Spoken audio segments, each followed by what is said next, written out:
माननीय महानगर संघ चालक जी, संघ के अधिकारीगण, आत्मीय स्वयंसेवक बंधु, सज्जन वृंद, माता भगिनी,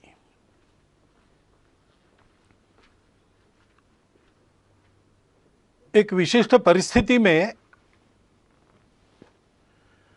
आधुनिक तकनीकी का उपयोग करके पर्दे पर ये हमारी भेंट हो रही है। कोरोना की महामारी से सारी दुनिया जूझ रही है और उस बीमारी के साथ लड़ाई का एक अनिवार्य अंग है घर में बंद रहना,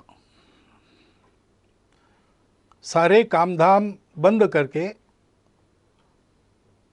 बैठे रहना, घर में बंद रहकर जितना हो सकता है उतना करना। तो हमारे संघ के कई स्वयंसेवकों को लगता होगा कि हमारी शाखाएं अभी मैदान पर लगना बंद है,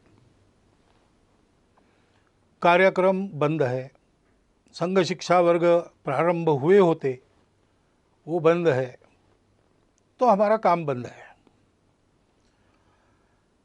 लेकिन हम अपने अपने घर में बंद है, लॉकडाउन कहते उसमें है, तो भी जीवन तो चल रहा है। ऐसे संघ का कार्य भी चल ही रहा है। नित्य के कार्यक्रम बंद है, दूसरे कार्यक्रमों ने उनकी जगह ली है। ये संघ के लिए भी और हम सबके जीवन के लिए भी सत्य है, क्योंकि जीवन मनुष्य का, इसकी कल्पना क्या है? तो सारी दुनिया मानती है और संघ में भी हम लोग मानते हैं कि हम स्वयं अच्छे बने और अपने अच्छाई का उपयोग करके जग को अच्छा बनाएं, दुनिया को अच्छा बनाएं। स्वयं अच्छा है और दुनिया के लिए कुछ नहीं कहता, उसको भी लोग अच्छा नहीं करते। और दुनिया के लिए गलती से कुछ अच्छा कर भी लिया, लेकिन स्वयं के जीवन में अच्छाई का कोई अंश नहीं, उसको भी दुनिया अच्छी नहीं कहती।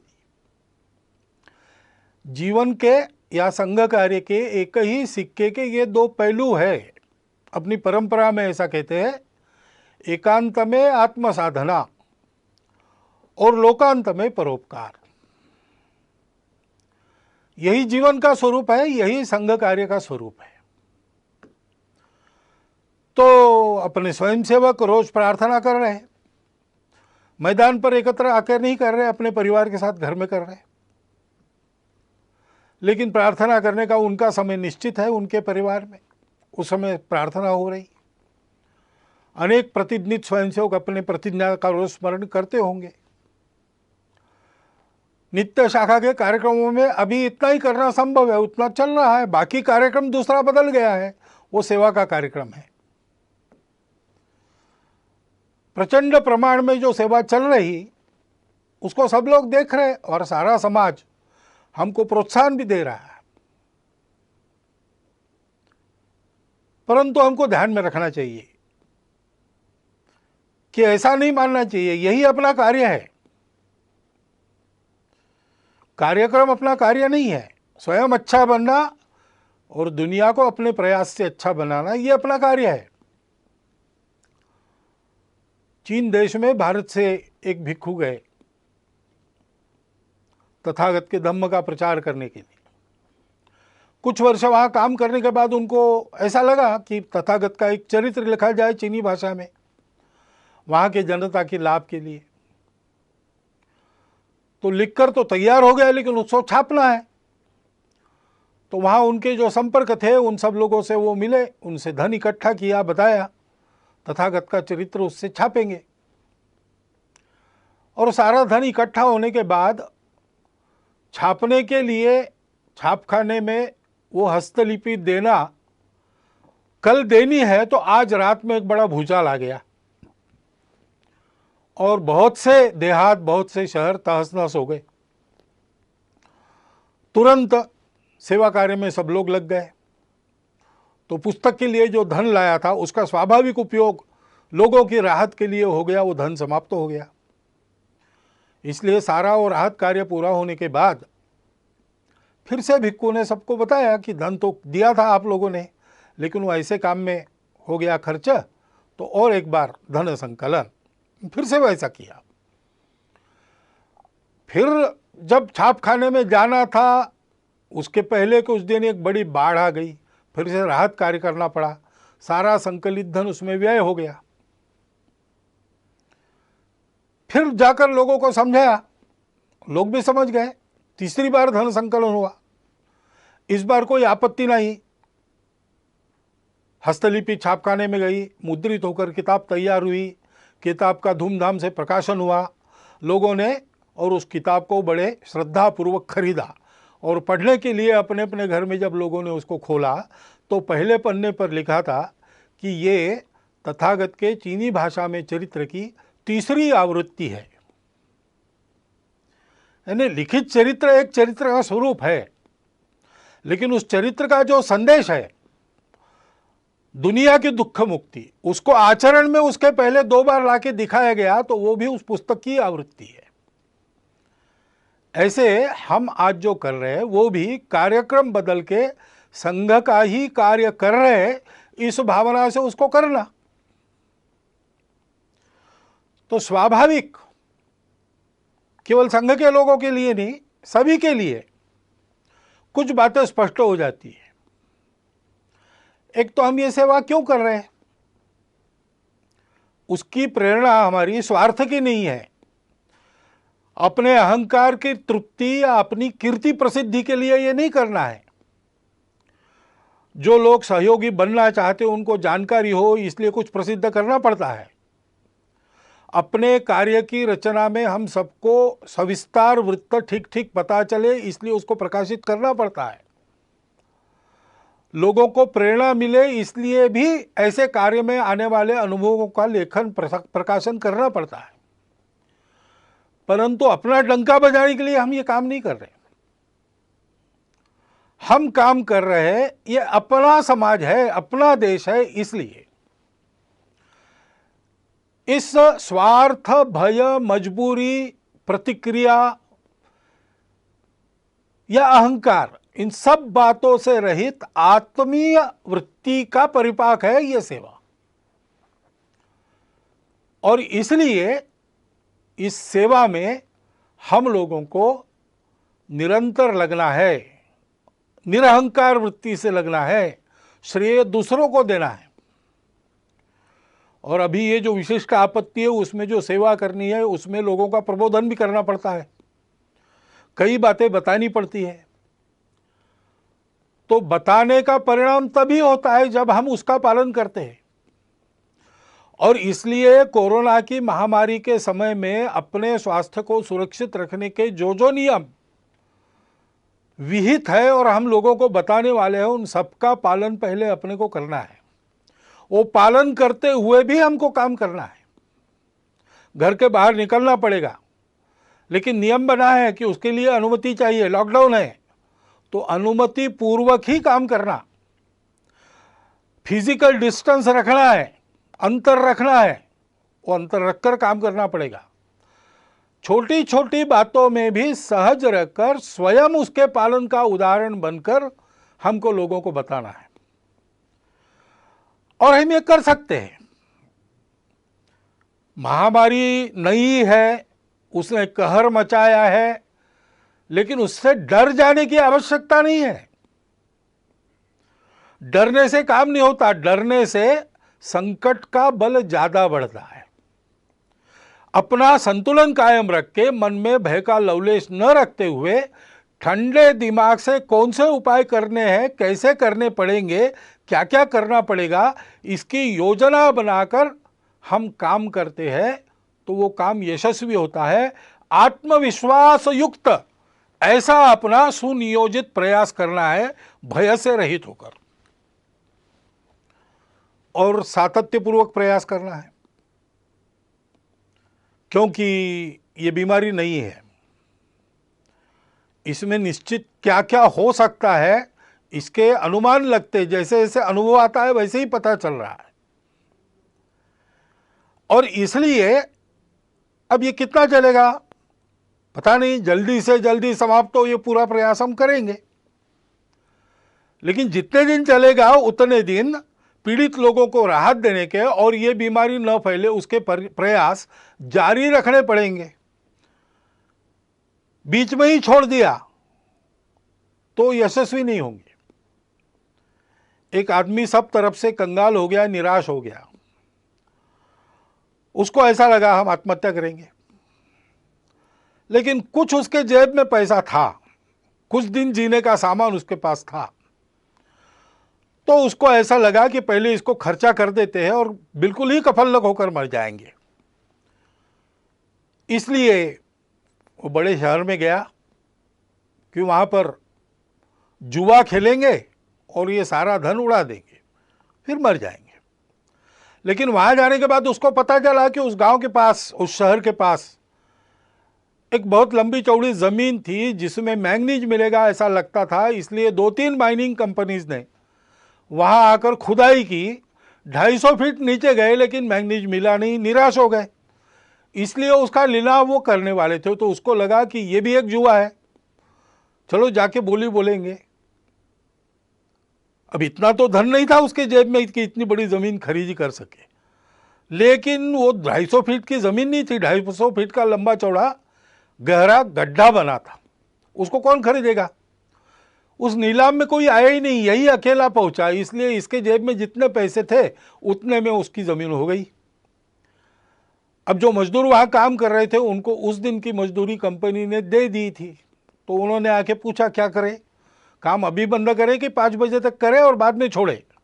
तो उसने कहा आपने पैसे लिए हैं तो 5 बजे तक काम करो। उन्होंने 5 बजे तक खुदाई की, 3 फीट और खोदा, उसमें जो नमूने मिले उसमें मैंगनीज मिल गया और कंगाल बना हुआ वो आदमी मैंगनीज की खदानों का मालिक, बाद में एक रेलवे कंपनी का मालिक, ऐसा सब कुछ बन गया, फिर से उसका जीवन बन गया। उसने लेख लिखा, वो मैंने पढ़ा, रीडर्स डाइजेस्ट में आया था, कहानी अमेरिका की है, लेकिन उसका शीर्षक था difference between the success and failure is 3 feet. 3 feet के अंतर के लिए अपना सातत्य खदान मालिकों ने छोड़ दिया तो वंचित रह गए, और 3 फीट और खोदने का दम इसने दिखाया तो इसको वैभव मिल गया। इसलिए ऐसा सातत्य अपने प्रयासों में चलना चाहिए, ऊबना नहीं चाहिए, थकना नहीं चाहिए, करते रहना चाहिए। सबके लिए करना है, इसमें कोई भेद नहीं है। जो जो इसके पीड़ित है वो हमारे अपने हैं। भारत ने तो जिन दवाइयों के और निर्यात पर बंदी लगाई थी, दुनिया के हित के लिए उसको हटाकर थोड़ा बहुत अपने तरफ नुकसान लेकर भी दवाइयाँ भेजी है। जो मांगेंगे उसको देंगे, क्योंकि ये हमारा स्वभाव है। हम मनुष्यों में भेद नहीं करते और ऐसे प्रसंगों में तो बिल्कुल नहीं करते। सब अपने हैं, जो जो पीड़ित है, जिसकी जिसकी आवश्यकता है, उन सब की सेवा, जितनी अपनी शक्ति है उतनी सेवा करनी है। और ये सेवा करते समय कोई स्पर्धा तो है नहीं, अपनी कीर्ति फहराने के लिए दुनिया भर में हम काम नहीं कर रहे। इसलिए जो इस काम में लगे उन सबको साथ लेकर, उन सबके साथ रहकर काम करना है, सामूहिकता से काम करना है। इस प्रकार से हम सेवा करेंगे, लोगों को जो बताना है वो बताएंगे, लोगों से जो करवाना है वो करेंगे। आधार उसका होगा अपनत्व की भावना, स्नेह, प्रेम, वो अपने व्यवहार में दिखना चाहिए। काम अच्छा होना चाहिए, सेवा का काम है, उपकार तो है नहीं। हम अपने लोगों का काम कर रहे हैं, इसलिए वो उत्तम होना चाहिए, प्रेम से होना चाहिए। हनुमान जी के कार्य के बारे में ऐसा वाल्मीकि रामायण में कहा गया है, देवों ने उनकी स्तुति की एक प्रसंग पर, तब 4 उनके विशिष्टों का उल्लेख किया, धृति, दृष्टि, मति और दाक्ष, यानी दक्षता, सावधानी। सावधानी आवश्यक है। हम काम करेंगे, लेकिन हम काम करते रहे, इसलिए काम करते करते हम बीमार न हो जाए। इसलिए आजकल आयुष मंत्रालय के द्वारा एक समर्थित काढ़ा है, उसको हमने रोज पीना चाहिए। बाकी मास्क लगाना, अंतर रखना, ये सारी बातें, हाथ धोना, स्वच्छता रखना, हम स्वयं चिंता करें कि हम काम करने लायक रहे। अपनी मदद जिनको वास्तविक आवश्यकता है उन तक पहुंचे। दूर तो लोग भी रहते हैं दुनिया में, वो हमारी मदद लेके चले न जाए। इसलिए बहुत सावधानी पूर्वक सजगता से काम करना पड़ेगा। कोई छूट न जाए, जिसको आवश्यक है उन सबके पास मदद पहुंचे, ऐसा काम करना पड़ेगा। बुद्धि ठीक रखनी पड़ेगी, किसको किस बात की आवश्यकता है। सामान्य सूचनाएं सबके लिए दी जाती है, लेकिन कुछ विशेष भी परिस्थितियां रहती है, उसमें उस प्रकार की राहत मिले ऐसा प्रयत्न करना पड़ता है। और इसलिए लीक में चलते हुए भी लीक का विचार कर चलना पड़ता है।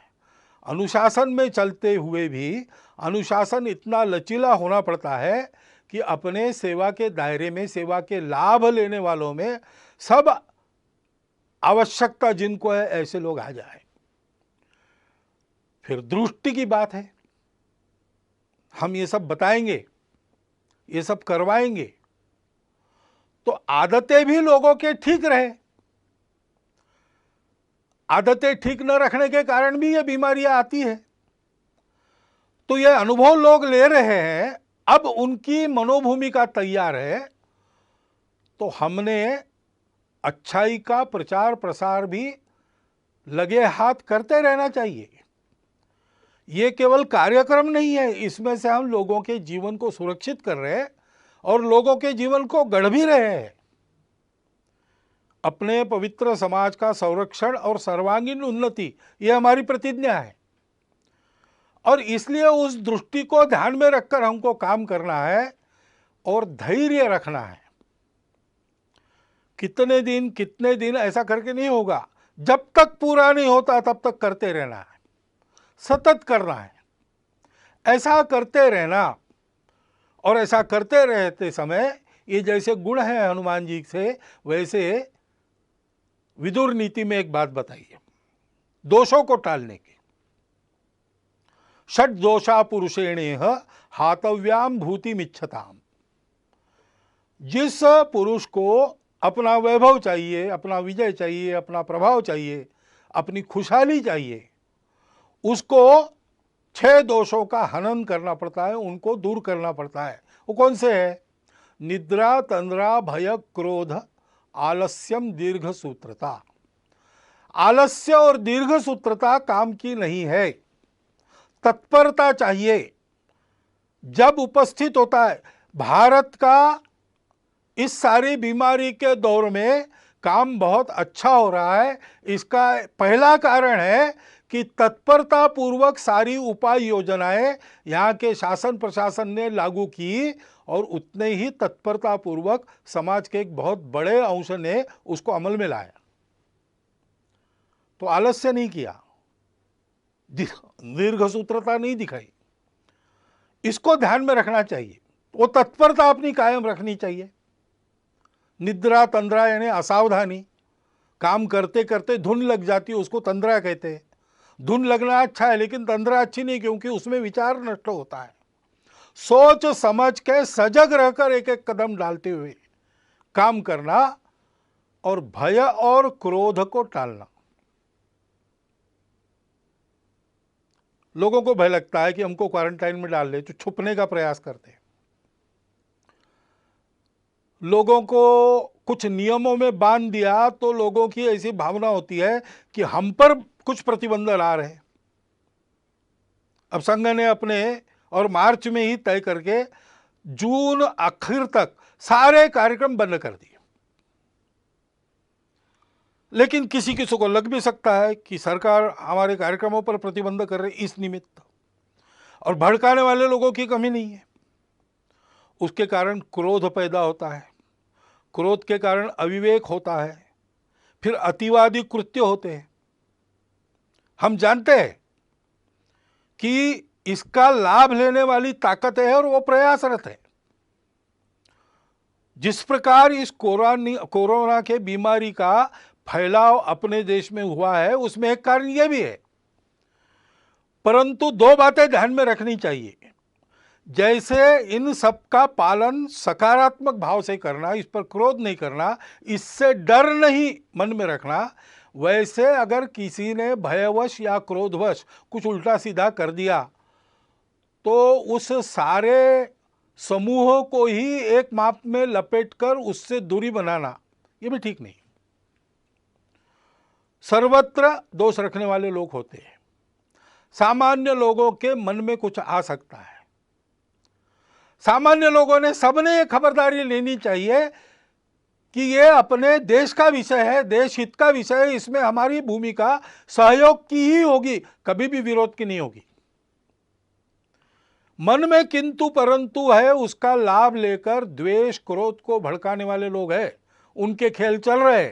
स्वार्थ के कारण भारत तेरे टुकड़े होंगे ऐसे कुविचार रखने के कारण बहुत सारे लोग ऐसा प्रयास करते हैं। राजनीति भी बीच में आ जाती है।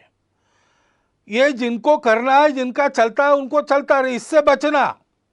ये लोग अपना कुछ बिगाड़ न ले, इतनी सावधानी और इतना बल सजग जागृत रखना। लेकिन हमारे मन में इसके कारण प्रतिक्रियावश कोई खुन्नस, कोई दुश्मनी होनी नहीं चाहिए। भारत का 130 करोड़ का समाज भारत माता का पुत्र है, अपना बंधु है। इस बात को ध्यान में रखना चाहिए। भय और क्रोध दोनों तरफ से नहीं करना चाहिए। और जो जो अपने अपने समूह के समझदार लोग हैं, नेतृत्व करने वाले लोग हैं, उन्होंने इससे अपने समूह को बचाना चाहिए। और ऐसे भय या क्रोधवश होने वाले कृत्यों में हम लोग नहीं है, हम लोगों को नहीं रहना चाहिए, ये अपने अपने समाज को सिखाना चाहिए। ऐसा नहीं करते तो क्या होता है? भारत के समाज को अतिशय वंद्य ऐसे 2 सन्यासियों की हत्या यहां महाराष्ट्र में हुई। अब उसको लेके बयानबाजी वगैरह चलती है, उसको एक बाजू रख दिया जाए, परंतु यह कृत्य होना चाहिए क्या? कानून व्यवस्था को हाथ में लेना चाहिए क्या? ऐसा जब होता है तो पुलिस ने क्या करना चाहिए? ये सारी बातें सोचने की बातें हैं। ऐसे संकट के घड़ी में और ऐसे मन में कुछ किंतु परंतु रहते हैं, रह सकते हैं, अपेक्षित नहीं है, स्वाभाविक है। लेकिन उनके चपेट में न आके हम लोगों को सारे भेद की, स्वार्थ की प्रवृत्तियों को अलग रखकर उनसे बचते हुए, उनको उभरने न देते हुए देश हित में सकारात्मक बनकर ही आगे बढ़ना चाहिए। भय क्रोध ये जो 2 दोष है उसको टालना चाहिए। उन सन्यासियों की हत्या हुई, पीट पीट कर मार डाला गया। निरुपद्रवी लोग थे, किसी का कोई अपराध उन्होंने किया नहीं था। धर्म का आचरण करने वाले, धर्म का आचरण फैलाने वाले थे, मानव पर उपकार करने वाले लोग थे। उसका दुख हम सबके मन में है। 28 तारीख को उनको श्रद्धांजलि देने के लिए हिंदू धर्म आचार्य सभा ने कुछ आह्वान भी किया है। विश्व हिंदू परिषद ने जो कार्यक्रम भी दिया है उसका हम सब लोग पालन करेंगे। उनकी स्मृति में अपनी श्रद्धांजलि व्यक्त करता हुआ इस विषय में मैं आगे बढ़ता हूं। धैर्य रखकर सारी बातें करनी चाहिए, क्योंकि ये बीमारी जाएगी, लॉकडाउन की आवश्यकता नहीं रहेगी। लेकिन जो अस्ता व्यस्त हो गया उसको ठीक करने में समय लगेगा। हमने देखा है कहीं कहीं ऐसा हुआ भी है कि थोड़े से बंधन शिथिल होने के बाद एकदम भीड़ हो गई, फिर से उनको तितर बितर करना पड़ा। ये अविवेक हो सकता है समाज में। सामान्य व्यक्ति को ऐसे समय में दिशा देने वाले लोग होने पड़ते हैं। अब विद्यालय खुलेंगे तो फिजिकल डिस्टेंस मेंटेन तो करना पड़ेगा आने वाले समय में कई दिनों तक। उसकी व्यवस्था कैसे होगी वो बताना भी पड़ेगा। समाज के लोगों को इकट्ठा के ये कैसे हो सकता है सोचना भी पड़ेगा। विद्यालय में, विद्यालय के आसपास के परिसर में छोटी संख्या में क्लासेस लगा सकते हैं क्या? ई क्लासेस लगा सकते क्या, क्या करके विद्यालय की शिक्षा शुरू भी होगी और ये डिस्टेंस मेंटेन होगा, बाजार वगैरह शुरू होंगे लेकिन लोग इस अंतर को कायम रखने का पालन करेंगे, फैक्ट्री उद्योग शुरू होंगे तब भी भीड़ नहीं होगी, अंतर रखकर अनुशासन से लोग चलेंगे। इसके लिए चिंता करने की आवश्यकता है। यानी राहत पहुंचाने का काम शायद कम हो सकता है, परंतु फिर से ये बीमारी न आए, उतावली न हो, इसके लिए समाज को दिशा देने का काम हमको करते रहना पड़ेगा। ये सारे काम होने हैं तो समाज में एक सद्भाव, सदाचार, सहयोग का वातावरण बनना चाहिए। समाज के सारे जनमान्य लोगों को इकट्ठा करके उनके द्वारा ये बात करवानी होगी, संवाद रखना पड़ेगा। अनुशासन पालन के बारे में स्वयं का उदाहरण और उपदेश उन लोगों को रखना पड़ेगा। उसके लिए उनके साथ भी बात करनी पड़ेगी। लोगों की क्षमता, प्रतिकार क्षमता बढ़े। कई आयुर्वेदिक उपाय है, योग है, व्यायाम है, तरह तरह के प्राणायाम है। उपाय तो अपना स्वास्थ्य मंत्रालय भी बता रहा है और जगह जगह के चिकित्सक भी बता रहे हैं। उसका नित्य नियमित आचरण करने का एक क्रम कुटुंबों में चलना चाहिए। कुटुंबों में संस्कार का वातावरण होना चाहिए। शांत दिमाग से किसी भी भय यानी पैनिक के चपेट में हम न आते हुए जो करना है वो कर्तव्य ठीक से करना, इस प्रकार का स्वभाव बनने के लिए कुटुंब में भी उस प्रकार के स्वभाव का संस्कार होना चाहिए। इसके हमको प्रयास करने पड़ेंगे और प्रयास में वही क्रम रहेगा। हमको उदाहरण बनना पड़ेगा, हमको समुपदेशन करना पड़ेगा, हमको अपनी सेवा से सबको जोड़ना पड़ेगा और सबका सहयोग जुटाना पड़ेगा। ये बीमारी पहली बार आई है इस प्रकार की सारे दुनिया में एक साथ।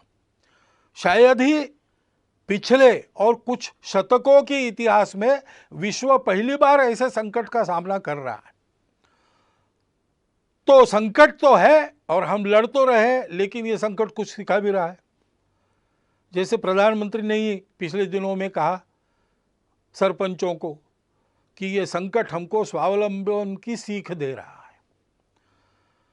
तो कई ऐसी बातें भी आ रही, क्योंकि ये संकट जाएगा, जो अस्ता व्यस्त हो गया उसको यथावकाश हम ठीक कर लेंगे, लेकिन इस संकट के अनुभव में कुछ सत्य फिर एक बार उजागर होके हमारे सामने जो स्पष्ट खड़े हैं, उनसे पाठ लेकर, बोध लेकर अपने जीवन की रचना को उसके अनुसार परिवर्तित करने का एक बड़ा काम, एक तरह से राष्ट्र पुनर्निर्माण का जो काम चल रहा है उसका अगला चरण, उसको परिणाम में लाना पड़ेगा।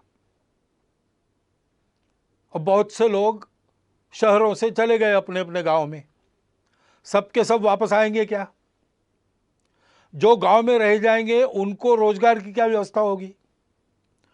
जो वापस अपने काम पर आएंगे उन सबको काम देने की उद्योगों की या उनके मालिकों की स्थिति होगी क्या? क्योंकि उनके भी सारे कारोबार ठप पड़े।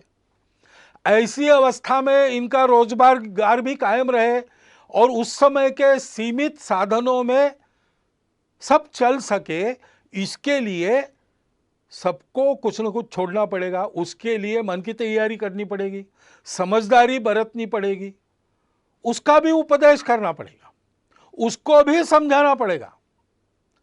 और अगर स्वावलंबन ये इस आपत्ति का संदेश है, तो स्वावलंबन में अपना स्व क्या है? उस स्व आधारित तंत्र का अवलंबन हमको करना पड़ेगा। कम ऊर्जा खाने वाला, रोजगार मूलक, पर्यावरण को न बिगाड़ने वाला ऐसा विचार हमारे ही पास है। उसके आधार पर एक युगानुकूल रचना अपने अर्थनीति की, अपने विकास नीति की, अपने तांत्रिकी की हमको करनी पड़ेगी।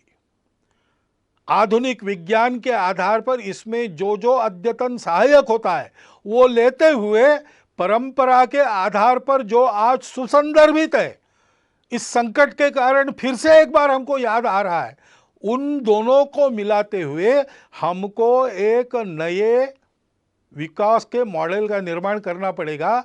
हमको करना पड़ेगा, इन्हें कौन करेगा? शासन को विचार करना पड़ेगा, प्रशासन को विचार करना पड़ेगा। लेकिन मात्र इन दोनों के करने से नहीं होता, समाज को भी इसमें कुछ करना पड़ता है। समाज को स्व का अवलंबन करना पड़ेगा। यहां की बनी वस्तुएं जहां तक संभव है उन्हीं का उपयोग करेंगे। यहां जो बनता नहीं, बिना उसके जीवन चलता है तो बिना उसके चलाएंगे। जीवन के लिए आवश्यक है तो अपने शर्तों पर लेंगे, कम से कम उपयोग में चलाएंगे। ऐसी बहुत सी बातें अपने नित्य व्यवहार में लानी पड़ेगी। अपने अपने व्यक्तिगत और परिवार के व्यवहार में हम लोगों को स्वदेशी का आचरण करना पड़ेगा। स्वदेशी का आचरण करने के लिए स्वदेशी के उत्पादन उपलब्ध करने पड़ेंगे, और स्वदेशी के उत्पादन उत्कृष्टता के मामले में बिल्कुल 19 न हो, ऐसी गुणवत्ता उत्पन्न करनी पड़ेगी। उद्योजक, निर्माता, कारीगर सभी को इसके बारे में सोचना पड़ेगा और समाज को स्वदेशी पर दृढ़ होना पड़ेगा। विदेशों के ऊपर अवलंबन नहीं होना चाहिए, ऐसा हमको समर्थ रहना पड़ेगा। उसी प्रकार हमने अनुभव किया।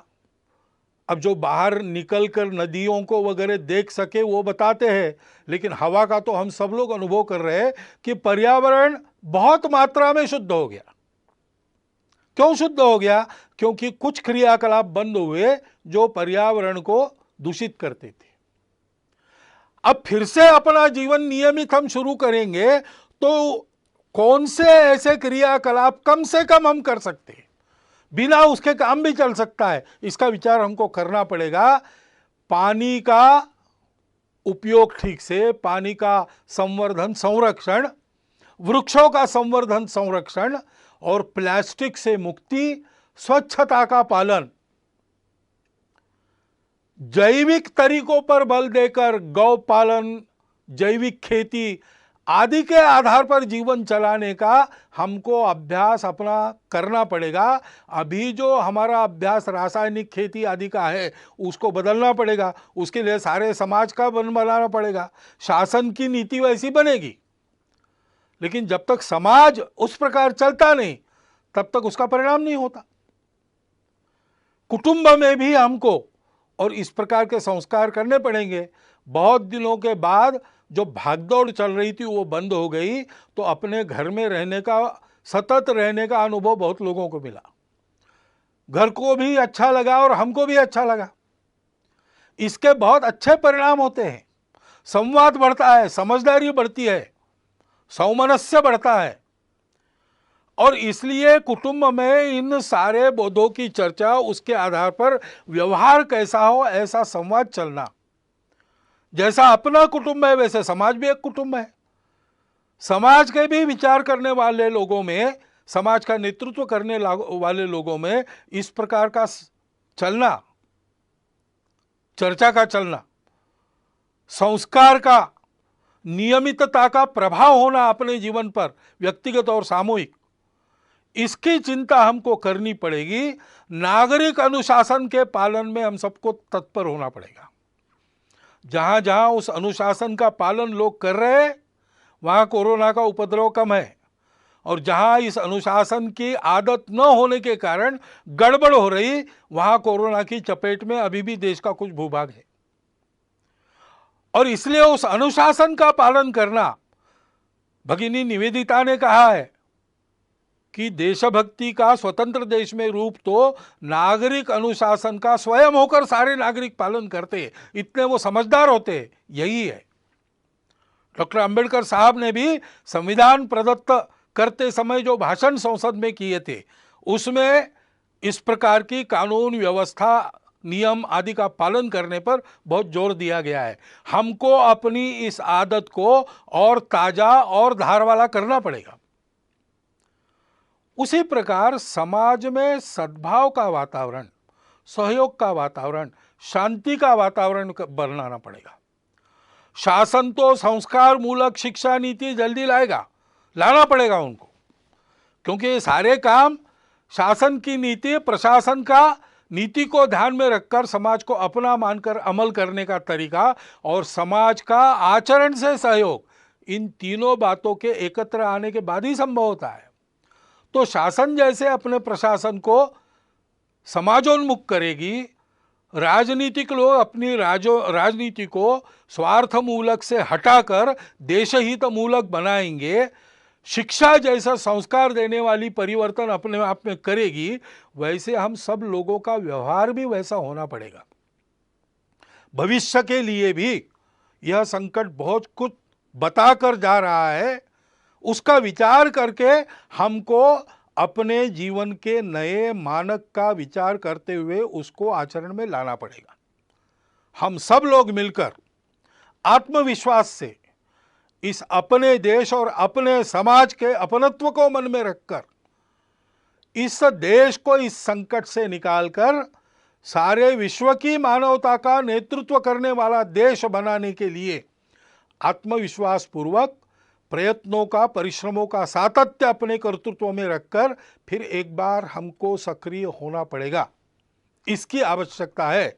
हमारी भूमिका विश्व में और अपने देश में हम सब की यही है कि इस संकट को अवसर बनाकर हम एक नए भारत का उत्थान इस सारे संकट को अवसर बनाकर उसमें से करें, ऐसी हमारी भूमिका हो। इसलिए जो मेरे विचार में आवश्यक बातें मुझे लगती थी वो मैंने आपके सामने रख दी है। संघ के सारे स्वयंसेवक ऐसा सोचते ही है और ऐसा करेंगे ही, परंतु संपूर्ण समाज में सभी को ऐसा होने की आवश्यकता है। इतनी एक बात को मैं आपके सामने रखता हूं और अपना यह निवेदन पूर्ण करता हूं। धन्यवाद।